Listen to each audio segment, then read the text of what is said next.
New York's classic rock. Q1043. 10-out Q104.3, New York's classic rock. And here in the studio with me and live on video. We call it classic rock, right? Well, Rock and Roll Hall of Fame, you can't have classic rock without the man who created the fuzz distorted guitar, Davies. Hey. Welcome back. Hi guys, everyone. Great to Good have to you see you, back. man. You too, miss you. One of the reasons is we finally, 60th anniversary, that's a hell of a number. I The know. Kinks remastered, cleaned up the vinyl and digital. I got the CDs. It's The Journey Part 1. And what's fascinating about this, I love the remixes. I think they did a good. great job. You guys did a great job on it. Yeah, I spent a lot of time on various things and we chatted and argued and You guys argued? That seems hard now to and believe. again, you know. But I'm very happy with it, and Ray did a great job on it as well. So it's divided up not just chronologically, but thematically. Yeah, moods Moods. in mood sections, which I think makes sense. Because it's almost like an audio autobiography of what they were doing, of who you met, what you were But thinking. yeah, it's like you can't cram everything in, but like mood and feeling compensate for a lot of information, really. So when you're going back to listening to it, I'll bet there are songs that you haven't re-listened to since the 60s. Is that fair to say? Yeah, in a way. Or not for a long time. So was there anything that surprised you? Were there songs you listened to and you said, Every day I get surprised by all of it. I mean, I can't believe it's 60 years. Is that a dream? you look back, like being on this mountain, and you look back, what we walked all the way from there to here. That's a hell It's of a like run. being on a different planet, man. Just, Do you Wow. think of yourself of who is the guy who wrote that? Where did I come up with that riff? How did that happen? yeah, I wonder who it was. It happened really quickly and by accident. And I've done a lot of really cool things happen by mistake or by accidents. I think you really got me, the sound for it. I had this funny little amplifier called an LP, and I came home and I'd had an argument with my then girlfriend. I was 16, 15, can't remember. And I got a razor blade, and rather than do any more damage to myself, I decided to cut the speaker cone with a razor blade. Once I turned it on again, it let out this great roar, rasping roar, amazing. And I played it to Ray, and he was writing this song on the piano. It really got me on the piano, and he altered some the arrangement, and we ended up using the guitar sound on "You Really Got Me," and it was a first major worldwide hit record. And the thing is, now every guitarist has a pedal. You want distortion, you hit a button on the floor. There's so many pedals. Right? You see 1,000 pedals on the Yeah. stage. But the point to me that I always thought is when you took a razor blade to your amp, if it didn't work, did you have enough money at that time to buy a new amp? No. It was just a young kid being...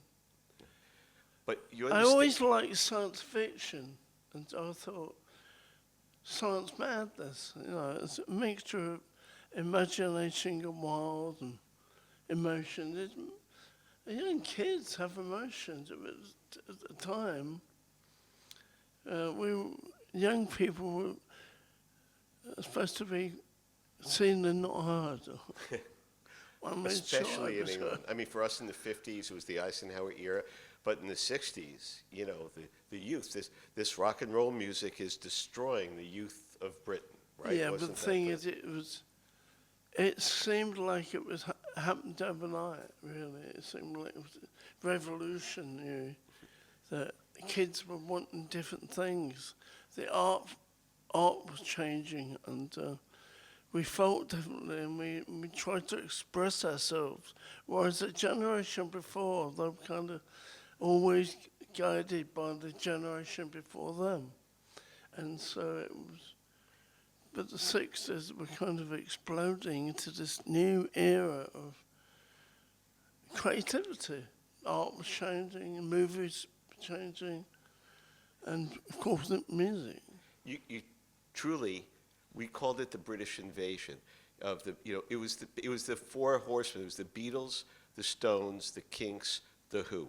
That was the building block, really, of what came. Now, one of the things we've talked for many years, you always said to me you hated the term British invasion. Yeah. And I It never sounds a bit understood like it until you explained like it. a war cry. It's not war, right? No, it's embracing people through music and love and through something different, using their feelings differently. When it came here to America, and we had our rock and roll. We had Little Richard, and we had Pat. We had Jerry Lee. We had Elvis was the first one. We learned, we're inspired by all the 50s rockers and Eddie Cochran, and of course Elvis. How could you do anything without mention the man? I mean, Lennon. Everybody said it was all Elvis. It was Chuck Berry. It was Little Richard. But Chuck Berry, was really a huge influence on growing up. Well, you covered the songs, right? You were just like the Beatles, like everybody, in Carol by the Rolling Stones. Everybody's covering American music, but there was something about, it's funny how it just happens. 1964, America comes alive, and the switch flips here. 1964, and you guys all just break through. Yeah, the Beatles on Ed Sullivan were the defining moment. Yeah, but sure. All the music suddenly broke through. The radio went immediately. It felt like as a little kid, it went from Chuck Berry to Beatles, Stones, Kinks, and we were often. Yeah, we did have kind of a big sound. Later people used to call it heavy metal, but it wasn't heavy metal when we invented it. It was a crunchy, raw tone, sound, aggressive. Not aggressive, but I get it what it was in a way. Right. I mean, nobody had a crunchy sound. That razor blade to that amp should be in the Rock and Roll Hall of Fame, because slitting the speaker on that amp is the crunch, is the sound of harder rock and roll. Dave has this amazing book out. And, people say, wow, it's an amazing book or something. We're always nice. But he's got an autobiography right here, Living on a Thin Line. And Dave, you and I have been friends. We've known each other a long time. Yeah. This is the most honest, naked, straightforward autobiography Naked? anybody has ever written. No, nobody's ever told all of it.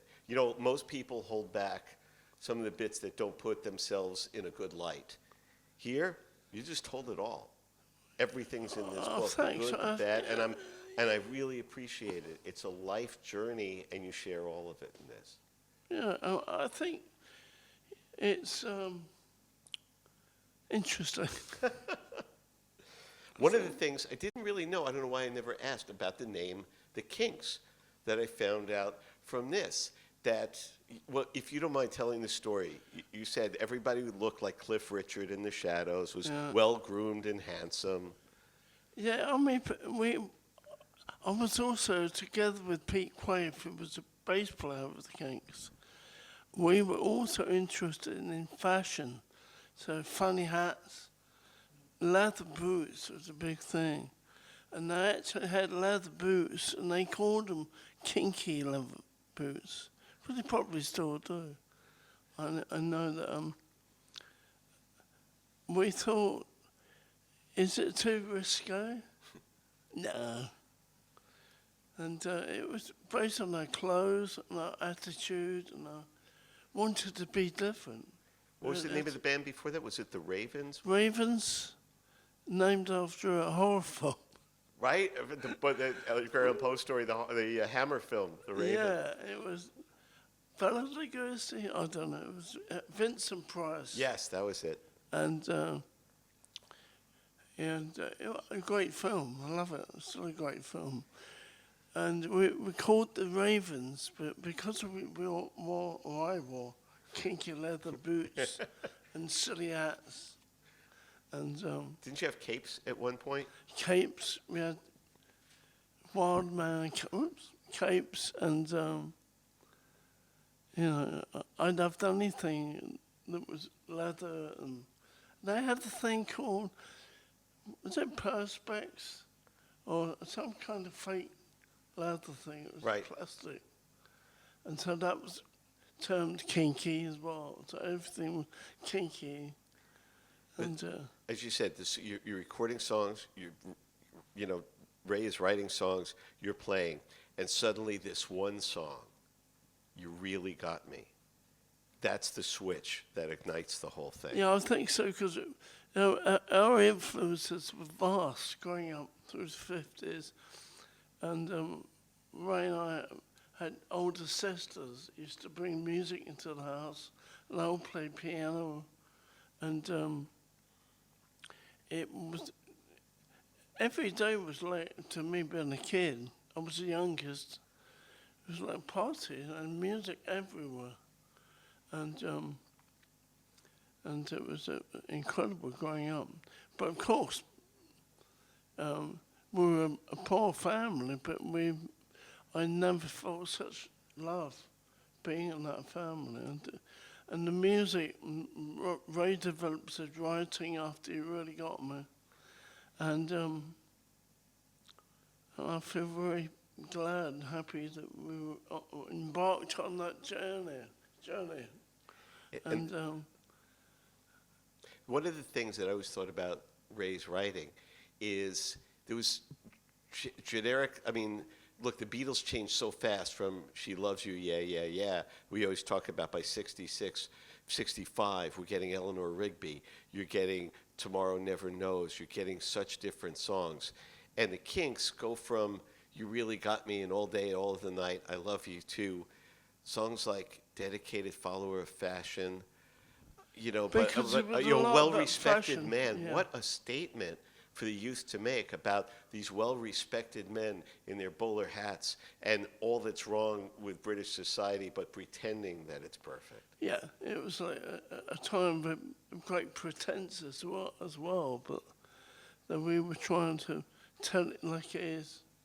And my brother was writing some incredible songs, which were like historic reference points, really, now. Absolutely. Waterloo Sunset is still one of the most beautiful songs ever written, I ever think so. played.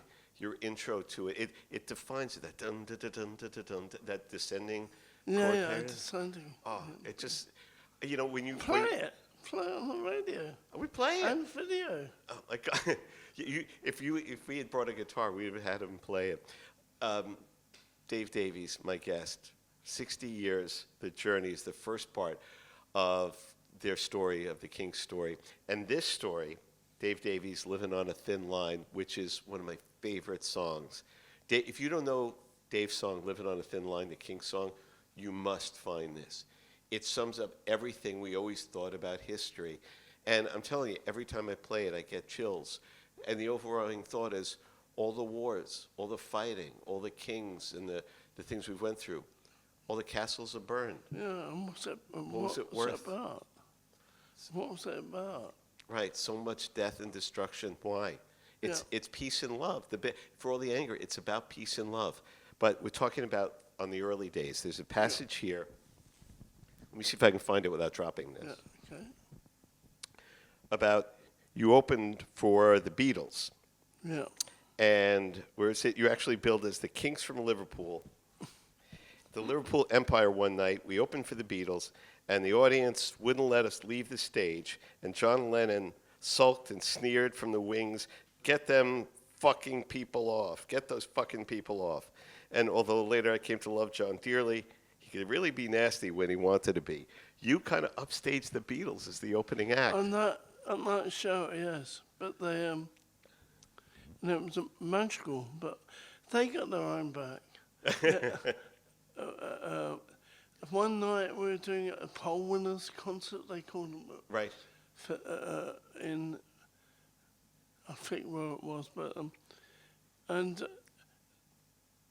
Epstein's quite a shrewd guy, Yeah. and he insisted that they put the Kinks on before the Beatles to twist it around. Uh-huh. And of course we went on before the Beatles, and it's insane. They didn't want to see us.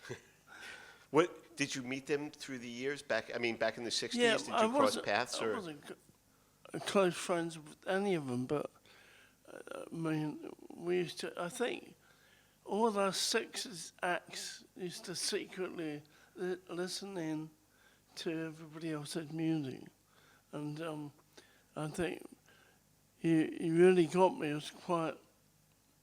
And we nearly didn't get it made because everybody thought it sounded a bit weird or angry or. I heard that the engineers try to get the distortion out of the guitar and they Yeah. try to fix it. It was embedded in sound. And they kept saying, no, you can't do this. It's Can't do distorted. it, yeah. You're like, yes. See, That's how we wanted it. you know, you want a summation right there in one moment of the difference in the generations. He's playing a distorted guitar. He had cut the speaker, and the engineers are going, well, you can't use that. It's distorted. Yes. No, but it's distorted. Yes. But that's what we like, and that's what we want. That's please. rock and roll. And that's rock and roll.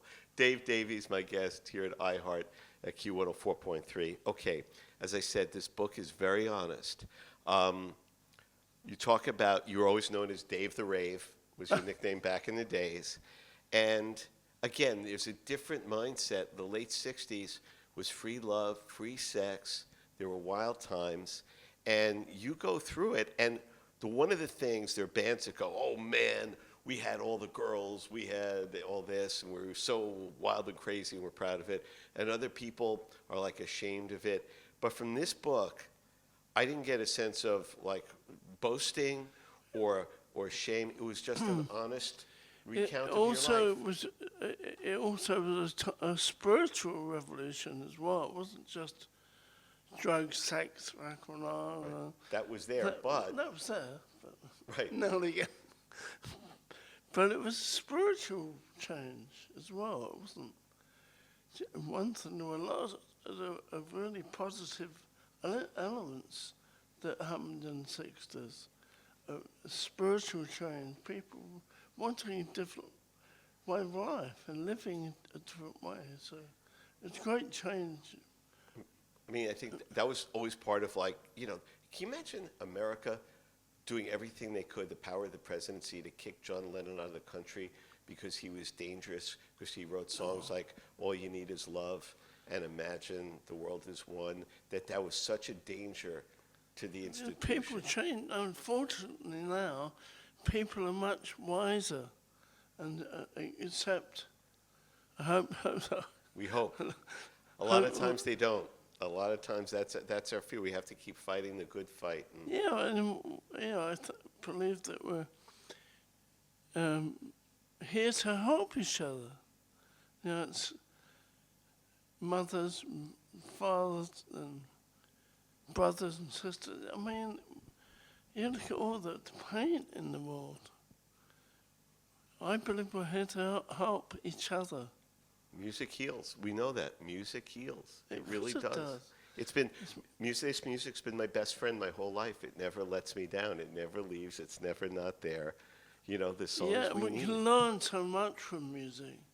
I mean, even in the classic composers from hundreds of years ago, it's teaching all the music that comes out of the speaker. I believe it's a great. Music is a great healing force, spiritually and in all ways. You know, And even if it is a slash stamp and angry guitar. right. It's expressing your anger musically. Yes, and that's the it's release. important to express how you feel. I mean, that's what Metallica does. Metallica's poetry is loud and angry, but, there's an album called Saint Anger, and they're very honest about it. I'm expressing my frustration with myself, with my life, with where I am. That's what's happening to our generation. Through art was changing, music was definitely changing, and our approach to the way we express ourselves was changing. It's important, to say what we're feeling inside, and even it might seem angry. Through music and art, there are ways to express these deep-bedded emotions in a pure, honest way. And that sums up why rock and roll is so powerful then and now. Still, here we are in the 21st century, because previously, and a lot of pop music now, I hate to say it, is back to the early 50s of I love you, you're so, Well, it was like that in the beginning. Right, and these guys changed it. They changed the narrative. You sing from the heart. Think of the Beatles songs that we played, the Stones, the Kinks, even the Who. Tommy, the masterwork of Who Am I? Is it me for a moment? Quadrophenia. How do I fit in? What am I supposed to be? I don't like this. This whole what I'm sold is not supposed to be how it is. And that thing of questioning yourself and trying to figure out a way in the world to live and live well. And we had the Kinks had an album out some years after called Arthur, which was about, it was an anti-war record, but was asking questions about how people live and what they save up for, and it was about trying to confront the world around us with different views, different ideas. And I didn't know that you really had a friend, Arthur, that it was actually... It was one of my brother-in-laws was called Arthur, and he was quite flattered. Was he? Oh, good, thank God. I thought of calling an album after him, because they could see all the weird stuff that was happening in the world, in politics, and how people get led into battle for such ridiculous reasons. And I mean, that was the great divide here in America. The reason the Vietnam War was so different than anything else that came before it, said, we're going to go fight in Vietnam, and this whole generation said, why? Why? What do you mean, why? No, why? If you just tell me why. Because we said so. Yeah, no, I'm not. Yeah, we're not standard for it. And that was the schism in the world between dad with a crew cut, I fought in the war, and long-haired teenage son going, I'm not fighting that. But strangely enough, the Kinks were banned those years from '66. They banned us from playing in America, and in those years, so much had changed that when we did come back with the album Arthur, which was in 1969, so the Vietnam War would have been well underway. Yeah.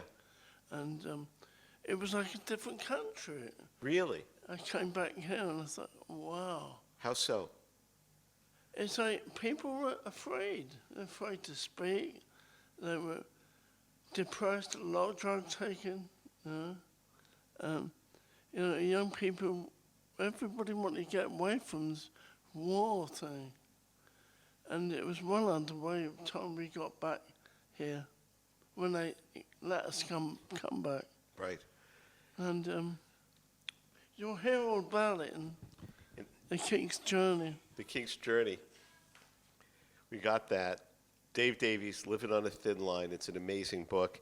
And this collection of songs, The Journey, really, as far as this album, this is only part one. How many parts are there going to be? Well, we're working on part 2 at the moment, so fingers crossed. We got end of the year, September maybe. Because the little things, like, the early days stereo where the drums were here, the vocals were here, and I noticed now it's centered. When I re-listen to it, now things are rebalanced the way we used to. Because nobody paid that much attention to stereo mixes back then, right? No. It's because people here's got a lot Everybody had mono. fancier. Yeah. Fancier. So what the big question, and it's been reported and heralded, and we've seen it, your relationship with your older brother, with Raymond. And in this book, you go through it. You love each other. You had difficult times. But it's hard. It's brothers. You know, life is hard. We got to make the best of it we can. I mean, and I think all these years, 60 years, the Kinks has given us as individuals a great opportunity to embrace the world in a different way through music. And, you know, I was thrown out of school when I was 15. And For what? well, I think it was, I didn't like school because I was talked down to often. But I think also it was because I had, what do they call it? Babe. What's that learning disability? Dyslexia. And I didn't know I had it. Right, nobody did. Nobody Right. knew they had it, who had it. Right. But, and teachers used to make me feel like I was stupid or something. And it wasn't, when I found out about it, it's kind of a lot of dyslexics thinking ahead. So they're often thinking about what you're going to say Right. rather than what you actually said. Right. So it was a completely opposite notion about how the mind works, how the body works.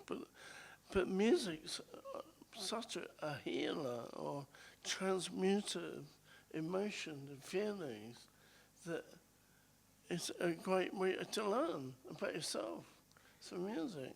You know, whenever, like the Black Crowes with the Robinson brothers, or the Gallagher brothers of Oasis, whenever they go at each other, I always think, you guys are late. These guys own that. Ray and Dave, you're just copying Ray and Dave of them going at it.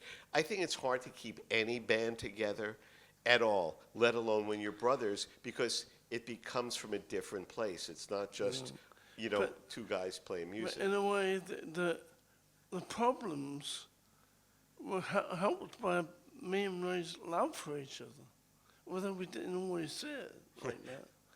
But it brought us together more, it helped to solve problems rather than create even more. Were there ever moments where you thought, sod this, I'm walking away, I can't take this?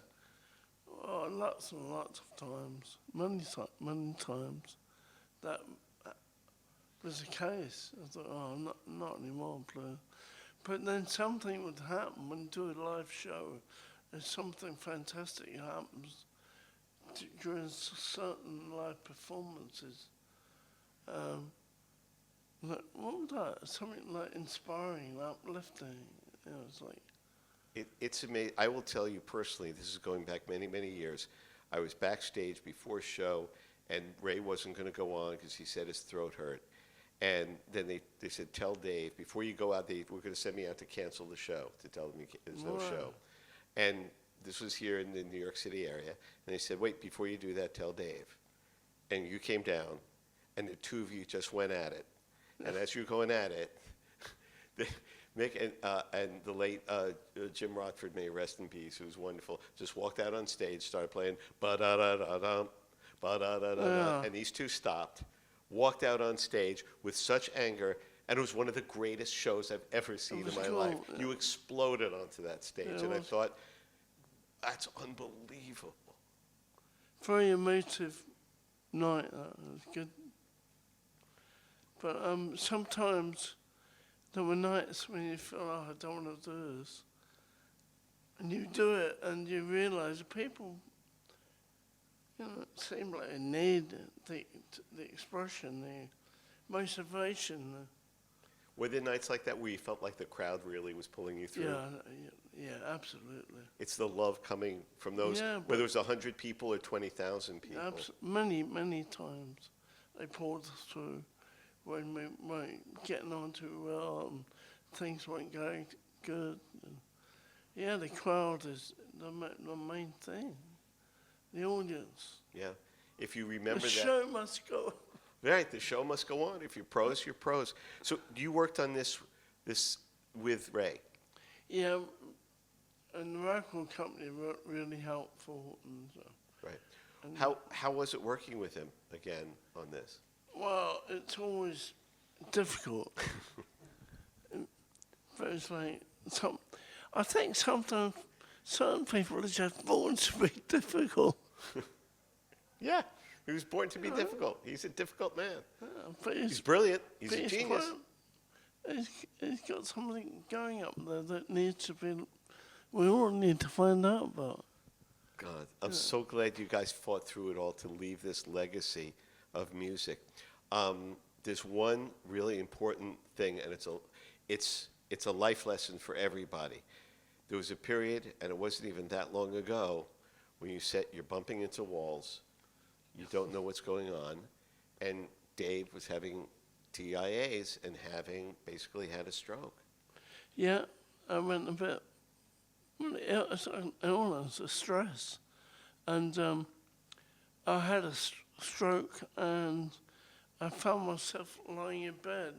I couldn't move the right side of my body, and I just felt weird. I couldn't speak properly, and I couldn't. It was. And in that time in the hospital, and I tried put you through all sorts of rehab. Like painting was a great rehab for me. There's an image of the paintings that you made Oh, okay. in that book. Yeah. It's absolutely it's some of the most beautiful, honest paintings. You recreated your brain. You created your vision of yourself, of what it is. It really put the hairs on my arm. Yeah, but it's like being in that state when you can't really do a lot, but you can think. It makes you realize how important imagination is. And so instead of having like bad thoughts, oh, it's all over, I'm going to die, you replace them. Just replace it with good ones. Easy to Just say, very hard to do when you're feeling down in the big time. dumps. Big time. I remember my mom had a stroke years ago, before she passed, and she was laying there like a potato, just out. And she was a force of nature. She was a whirlwind. And, a week later, she was awake, and a week later, and the attendant said, "Your mom's going to be fine." I said, "How do you?" He goes, "This is what we do. Your mom refuses to stop." Yeah. When we take her for a walk, and when she thinks we're not looking, she gets back up out of the bed and is walking down the hall. We've walked behind her to watch her, but she's willing herself back. She'll be fine. He said, "You see." It's the attitude. And I learned so much about life from people in hospital. People with MS, with really debilitating brain problems and illnesses, and they're like warriors, and you learn from these people how to cope with like really, terrible conditions. Were you scared that you'd never play the guitar again? Yeah. What I used to do is I'd take my guitar to bed with me, so I can touch it and feeling. It's so important when you're in that ill state of mind. Smells are really important. So the smell of the wood, just the feel The of wood, it, feeling the strings. strings. And your brain is going, okay, we got to fix this, we got to fix this. Because also as well, as a part of my rehabilitation was to do with realizing that muscles have memory. So if certain, what do they call them? Pathways? Neurological pathways that may be down or damaged, we can build them up by exercise, by doing certain, and you have to keep doing it. It's not overnight, so you keep doing it. and it helps you. The body will help you if you tell it what to do, but you got to keep telling it.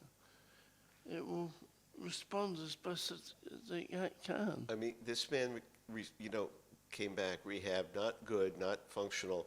You sound great. When you play, I've seen you play live, nothing's missing. It's all there. That's what I like to hear. Your playing is there. I hope you do more live shows. Yeah, I hope to, yeah. Do we have any music coming out? What's going on with you, for you? Personally, Yeah. I'm always writing, so I'm hoping to put together some recording music, and always on the lookout to do new stuff. Always, because it's a thing that keeps you alive as a musician. Is it what am I going to do next? What am I going to do next? There's a moment in the book where you said your day job, and you got sacked because you fell asleep on the job because you had played all night and came straight to work in the morning and collapsed. But as you said in the book, like that's when I realized my goal, my purpose in life was to make music. I think because as a kid, I saw it as a form of healing, and a way to help people, and that has really kind of nursed me through a lot of weird stuff.